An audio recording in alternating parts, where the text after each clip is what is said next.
যুগান্তকারী রায় দেশের সর্বোচ্চ আদালত সুপ্রিম কোর্টের। এবার সব নিয়ম পাল্টে গেল।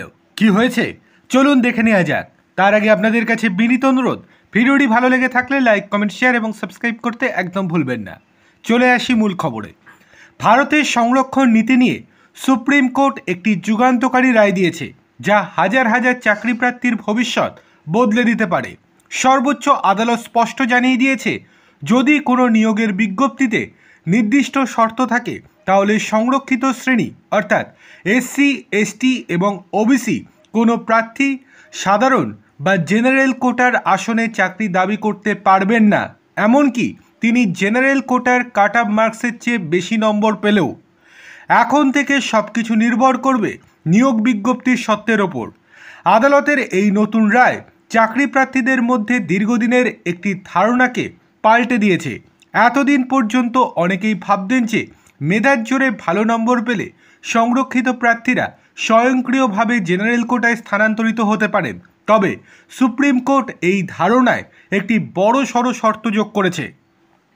বিচারপতি সূর্যকান্ত এবং জয়মাল্য বাগচির বেঞ্চ জানিয়েছে, যদি কোনো প্রার্থী আবেদন করার সময় বয়স, শিক্ষাগত যোগ্যতা বা পরীক্ষার ফির মতো কোনো ক্ষেত্রে সুবিধা বা ছাড় গ্রহণ করেন এবং নিয়োগের শর্তাবলীতে যদি উল্লেখ থাকে যে এই ধরনের সুবিধা গ্রহণকারীরা জেনারেল কোটার জন্য বিবেচিত হবেন না, তবে সেই নিয়মই চূড়ান্ত বলে গণ্য হবে।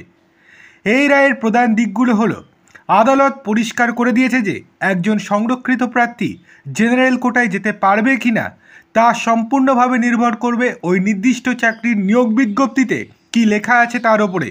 যদি নিয়মে কোনো বাধা না থাকে তবে বেশি নম্বর পাওয়া প্রার্থীরা অবশ্যই জেনারেল কোটার আসনে নিযুক্ত হতে পারবেন। যদি কোনো প্রার্থী সংরক্ষিত প্রার্থী হিসেবে বয়স, পরীক্ষার ফি বা অন্য কোনো ক্ষেত্রে ছাড় নিয়ে আবেদন করেন এবং নিয়োগের নিয়মে বলা থাকে যে এই ছাড় নিলে জেনারেল কোটার জন্য বিবেচিত হবেন না, তবে তিনি যতই বেশি নম্বর পান না কেন তাকে শুধুমাত্র সংরক্ষিত আসনেই বিবেচনা করা হবে।